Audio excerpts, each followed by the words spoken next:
At din po masa-supplemental kanyan, yes po. Yung pong totoo na, din nga luwa po, iba't lagat ang veto. Ang papading nga luwa po, siyempre, dito pong NTA.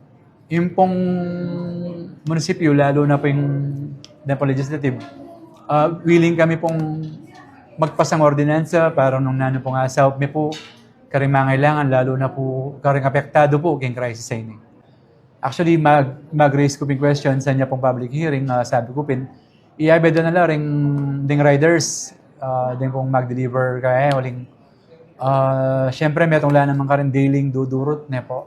So, it means, ilaret ang regular na magpagas mo.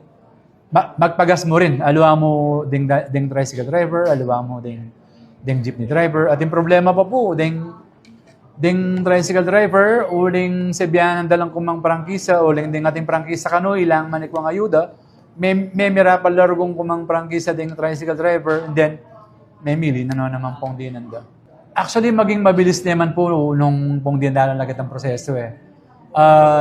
Siyempre po bilang presiding officer, first time ko pa maging vice mayor, rin pong bituran na naman po dinalan kayong plenary kay mahiringan niya. Medyo makatakot po yata ito, lalo na hindi po pisabenta mo, alam mo po hundreds o thousands, millions po yung pisabyan kasi. Actually, aliwa-aliwala po yan eh. Bala mo posted? 11. And then, anyang mag-hearing kami po king Monday, 17 niya. Manayata mo po, since may first reading niya po kanyan, mahiringan niya po kanya next week. Okay mo po, although itapin, Mika pisabianan din katang admin matters me na ni-raise na pong Councilor Cruz JD.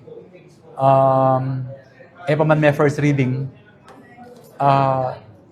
hihiringan min eh, which is maliya po. Uling itang supposed ding hearing po regarding po karatang fuel subsidy di karing tricycle drivers, jeepney drivers, and even OFWs po sana. And then, aliwaya po yung mipaluban niyang hearing, which is saliya pa po may first reading. Anya, magtaka kami pinano itang hihiringan mi. May parliamentary inquiry po yung Councilor Nico that time, may walkout niya po yung meto nga konsyal na po dinalag yung proseso. Kumakanta po yung niraise ng issue na naman po ngayon, hindi nga bet ang konsyal.